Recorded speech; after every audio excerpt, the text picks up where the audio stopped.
Good morning. It's Wednesday, August the 5th, and this is Wisdom for Your Week. The story is told of a rich man looking to hire a carriage driver. He told each applicant that on one side of the road leading to his castle was a steep drop-off. He asked each man the same question. If you were hired to drive my carriage, how close to that cliff could you get the carriage without going over the edge? One man said, I could get your carriage to within 6 feet of the edge. Another man said, I could get to within 3 feet of the edge. Another man said, I could get the carriage within a foot of that cliff. Finally, the man who got the job said, Sir, if you hire me to drive your carriage, I will stay as far away from the edge of that cliff as possible. Easy to see why he got the job, right? What's the lesson there? The lesson is when there's an obvious danger, you don't get as close as you can in hopes of surviving. You stay as far away from that danger as possible. Solomon uses that same principle in warning about the danger of sexual immorality.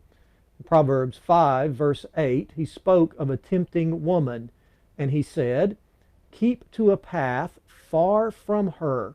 Do not go near the door of her house.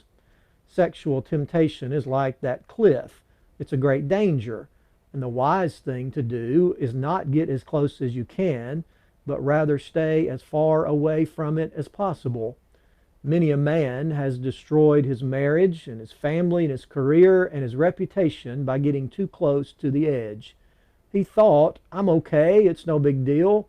I can flirt, I can have this conversation, I can go to this place, I can look at these pictures, I'm strong. Only to find that once he got close to the edge, the pull was too great, and over the cliff he went. Solomon tells us in Proverbs that sin is not something to play around with or take lightly. And that's any sin, not just sexual sin. And the principle applies to men and women, young and old, whatever your temptation might be.